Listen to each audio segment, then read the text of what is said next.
This is section 2-1.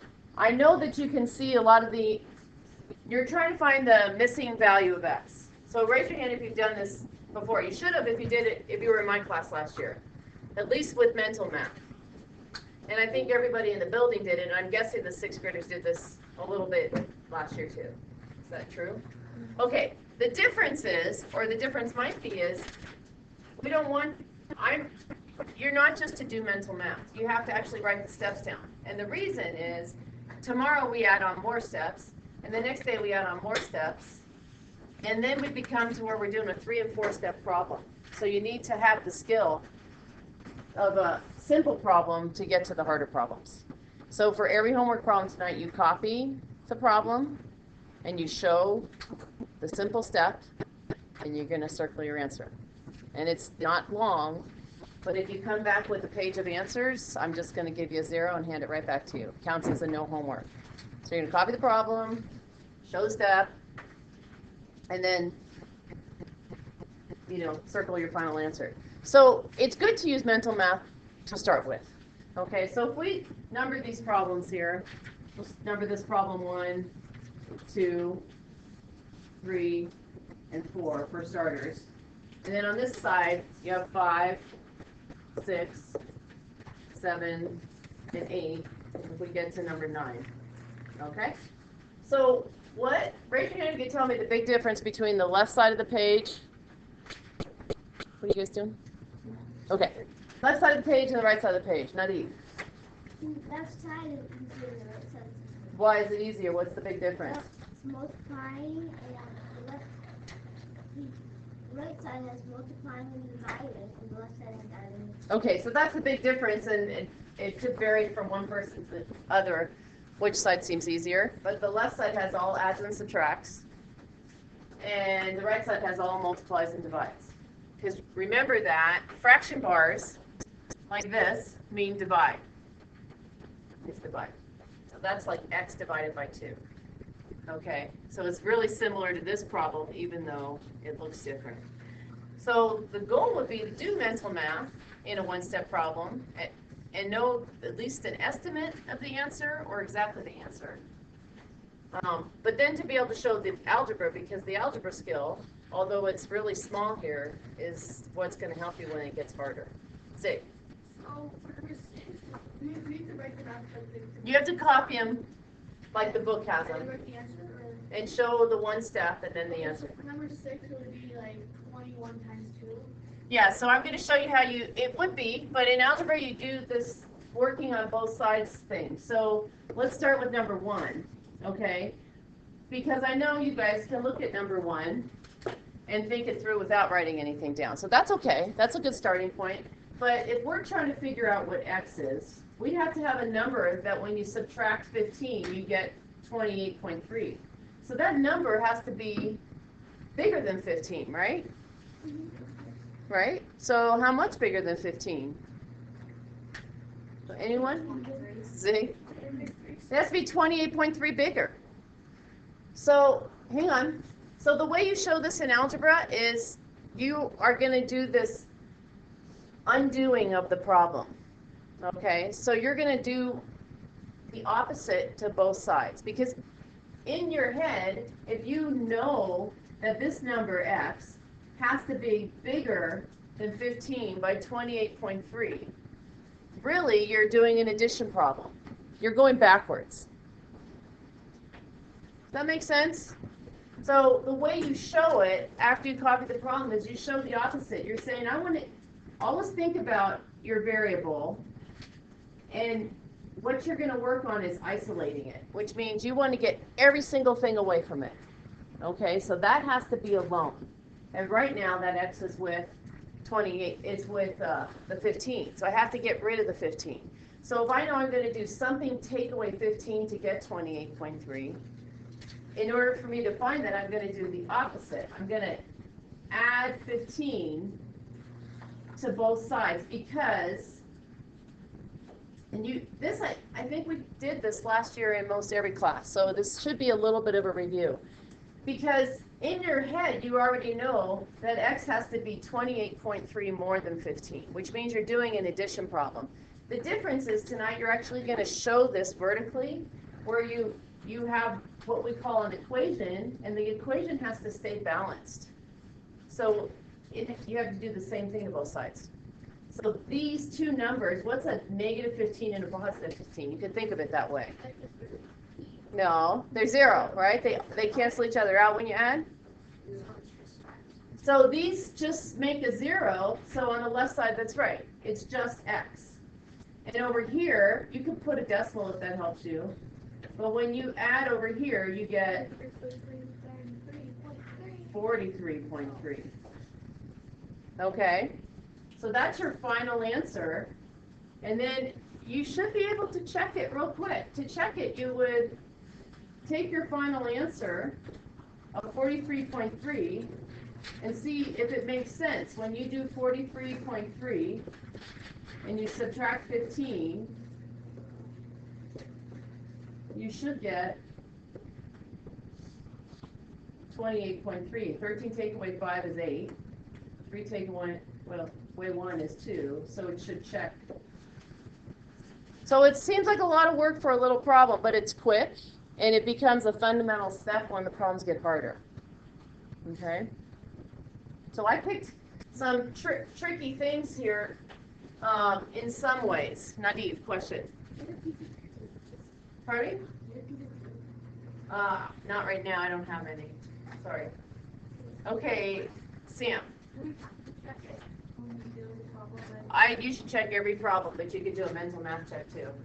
I will require that you show a written check on the test. So really the best way to do that is mental math check most of them, and maybe formally check like I did 4 or 5 at night.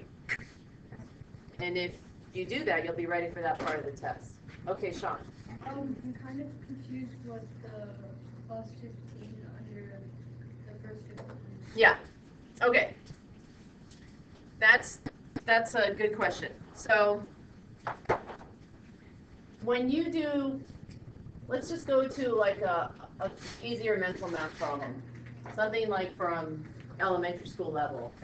They used to, like they might have had like 16 take away question mark equals 14. Okay. Well, actually that's 6.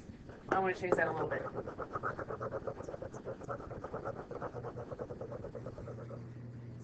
More like the question you're asking. Question mark plus 3 equals 20. Okay? So in your head, you guys would be able to do that easily, right? What's the question mark? It's 17, right? But what is the thinking that you went through? Did you do an addition problem or a subtraction problem? To get 17. You did a subtraction, right? And what did you subtract from 20? 3. But because you have an equation, you want to always think of that as a balance. And so if you do a subtraction problem on one side, you have to do the exact same thing on the other side to keep the balance. So you're always going to do the same thing in equations to both sides. And so the algebra looks like that. Even though the mental math is not new, your job today is writing the algebra out. Okay? So this cancels, and so you have your question mark equals 17. So you're going to do the same thing to both sides. So I'm going to skip back over here, and we're going to just pick and choose a little bit, just for the sake of time. And the book has a lot of really good examples, so you can also look at theirs. Look at example 2. Hang on, guys. I'm going to just go through these because we're going to run short on time since we spent time going over the quiz. When you think of this is a positive 16. So we're adding x to a positive 16. So we know our number x has to be big enough to add to 30, right? But the final answer is going to be smaller than 30. Because 16 plus something is going to be equal to 30. So what's the something? Somebody new. Who haven't I heard from? Xander. And say louder what you just did in your head. I heard you say something. 30 minus 16. Right. So since 16 is positive, you're going to subtract 16 from both sides. Just like that. He said 30 minus 16. So instead of just doing it in his head, he's going to write it down. Same thing on both sides. Good job. So 16, take away 16 makes a 0, so we draw a line through it. It cancels out. And we have now isolated the variable. It's all alone. So we say x is equal to 30 minus 16. And that's our final answer. So you're just showing the one step. You're showing what you do to both sides, and then you're circling your answer. That's it. Do you have to write it that way? Or Yes. you 30 minus 16? You mean could you write it sideways? Well, your book will do that. Like, that would be okay. We just write 30 minus 16. You have to show it on both sides. So the alternative way is that you would do 16 plus x equals 30, and then you would show the subtract 16 on both sides like that. But that ends up being less successful for more people, in my opinion. Oh, but we have to do it on But you have to show that you're doing the same thing to both sides. So I don't love this strategy, although your book does it. Over years, I've just watched people work left to right, and they have less success than if they work vertically. Just 30 minus 16. We're not doing that because we're working with algebra, and we want to show the balance. You have to show the balance. So right now it might be, but as the problem gets harder, it won't be. But you won't know why for a couple days. Okay. So Cal, I'm going to just go through, I want to do a couple more examples. So just for the sake of time, I need to keep going, and then I'll take your question.